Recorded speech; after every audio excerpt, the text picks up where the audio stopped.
Assalamualaikum warahmatullahi wabarakatuh. Perkenalkan, nama saya Marullah di sini. Di sini saya akan mensimulasikan tentang visualizing data with ThinkSpeak platform dan juga Tring and Entity Ever for You Raspberry Pi. Nah, di sini saya akan masuk ke bagian ThinkSpeak-nya. Di sini saya meremote Raspberry-nya dengan IP address ya dengan menggunakan PNG to Viewer. Nah, di sini sudah terlihat ThinkSpeak saya. Nah, ini yang disebut visualisasi ThinkSpeak ya. Nah, kita bisa lihat di sini. Nah, cara membuatnya saya seperti ini. Dan juga kita bisa menambahkan widgets. Nah, widgets itu yang seperti ini. Bukan hanya ini saja, tapi juga ada banyak. Kita bisa lihat di sini.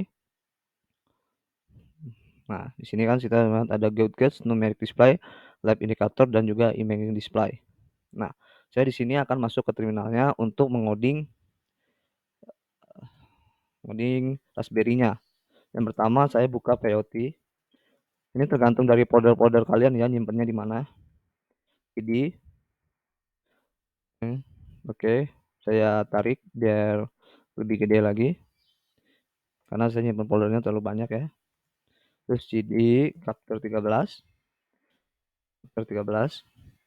Udah masuk chapter 13. Di sini saya sudah mengupdate dan juga menginstal experiment TXT-nya sesuai yang ada di buku Particle Python Program for IT. Jadi saya tinggal mengaplikasikan source-nya. Cara mengaplikasikannya seperti ini. Kalian harus tahu ya, kalian pakai nama apa. Kalau saya pakai PNP, di sini kita suruh masuk bin, kita aktifin.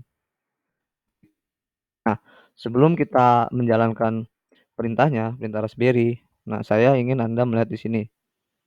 Nah, di sini ini adalah codingan ThinkSpeak DHT Python-nya. Nah, di sini Anda bisa lihat paling atas, ya kan. Untuk prompt view DHT-nya Anda menggunakan DHT2. Saya menggunakan DHT22. Tapi kalau Anda pakai DHT11 silakan hapus yang DHT22-nya. Dan juga di bagian DHT22 di sini nih kalau pakai DHT11 Anda buka yang DHT22-nya Anda kurung. Karena saya pakainya di sini DHT22, saya ya mengurung DHT11-nya.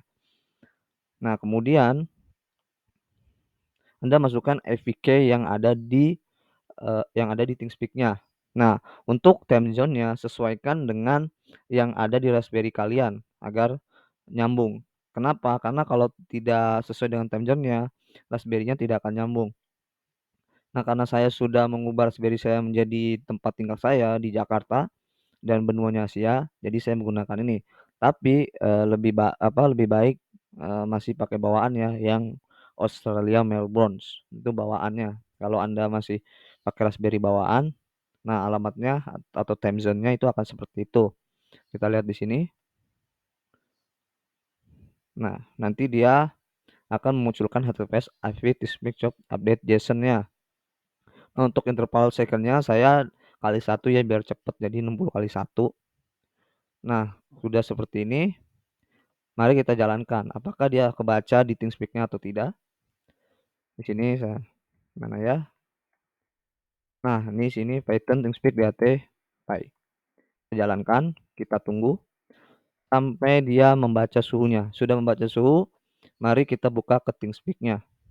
Apakah dia kebaca? Nah, untuk ThinkSpeak sendiri ya, kalau kebaca itu di entries-nya itu akan menambah. Nah, kan menambah 1. Coba kita cek apakah benar suhunya. Ada date-nya, ada waktunya. Waktunya 13.37 ya, tapi situ 13.36 52 detik ya. Nah, berapa suhunya? 32,9. Apakah sesuai dengan yang ada di Raspberry-nya? 32,9.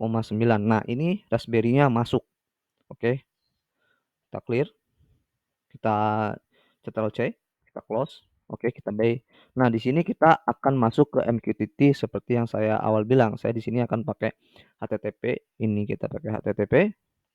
Kita sekarang pakai MQTT. Coba kita cek gimana codingan MQTT-nya. Nah, untuk codingannya sendiri atau praktek ini saya pakai buku ini ya, Particle Python Program for IoT. Itu bisa dicari. Nah, di sini untuk MQTT-nya sendiri. Nah, saya pakai DHT22, jadi saya hapus DHT11-nya. GPU-nya 24, saya pakai GPU 24 di Raspberry-nya. Nah, with AVK-nya pakai yang TeamSpeak tadi, dan di sini dia mencantumkan channel ID. Channel ID itu yang mana sih? Nah, channel ID itu yang paling atas. Bisa kita lihat di sini, channel ID. Nah, saya masuknya ke akses privat ya, bukan public ya. Karena ini adalah sebuah simulasi praktek. Coba kita cek di sini. Nah, sudah. Asia Jakarta. Nah, nanti harusnya dia memunculkan host mqtt.thingspeak.com. Nah, nanti kalau punya kalian mqtt.thingspeak.com-nya belum keluar, itu berarti belum berhasil ya. Dan biasanya juga tidak terbaca di ThinkSpeak-nya. Nah, di interval ini dia masih bawaan pakai 6010. Saya save dulu, sepertinya ini belum di save ya. Ini 6010. Saya save, tadi belum saya save. Ini MQTT-nya sudah di save. Nah, mari kita cek, kita jalankan. Apakah dia jalan atau tidak? MQTT, boom. Mari kita lihat, oh dia langsung cepat ya. Dia mengasih tahu 32,991 hasilnya sama. Tapi, nah, karena tadi saya HTTPS dan dia kebaca. Nah, yang kebaca ini yang HTTPS, bukan yang MQTT. Tahu kenapa?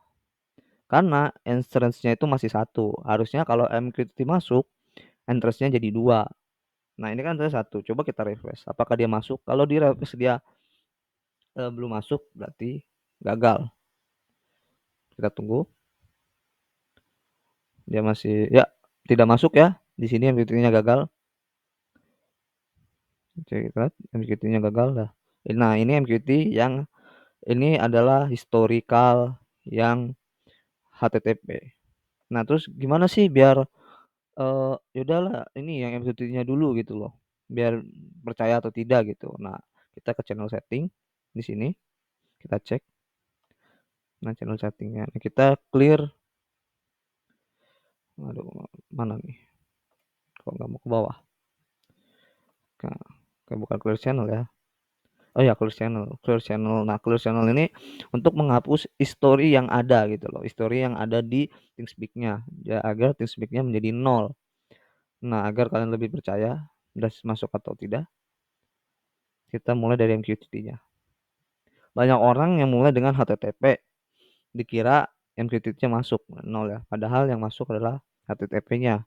Dan saat MQTT-nya dijalankan, mereka gagal. Nah, kenapa gagal? Seperti yang saya awal bilang, dia tidak mengunculkan mqtt.thingspeak.com. Coba kita berhentikan, Ctrl C. Bisa Ctrl J juga ya. Nah, MQTT. Agak sedikit lama membaca. Oke, sudah keluar. Apakah masuk? Ternyata tidak ya. 0, entrance-nya 0. Jadi gagal. No, terus ada tuh. Coba kita refresh.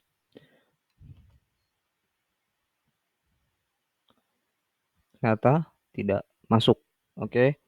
Sekian dan terima kasih. Saya Manullah. Mohon maaf apabila MQTT ThinkSpeak saya gagal karena saya sudah coba 2 minggu untuk mencari cara tapi tetap nggak berhasil ya. Coba ganti codingan dengan menggunakan password dan itunya ya di device-nya juga tetap gagal. Buat database-nya juga tetap gagal ya. Saya tidak tahu apakah ada kesalahan di codingan dari bukunya atau dari sayanya. Yang jelas dia tidak baca dan tidak mengeluarkan ini. Nah, sebenarnya untuk kita tahu apa enggaknya, kita juga bisa meran di sini juga ya. Nah, dia merasakan tuh, dia baca di paling bawah. Terus saya sembunyikan, nah dia keluar. Cara memberhentikan juga sama, Ctrl J juga berhenti. Oke, sekian dari saya. Terima kasih. Wassalamualaikum warahmatullahi wabarakatuh. Mohon maaf apabila ada kekurangan, mohon salah kata. Mohon maaf bila MQT-nya juga tidak berhasil. Sekian dan terima kasih.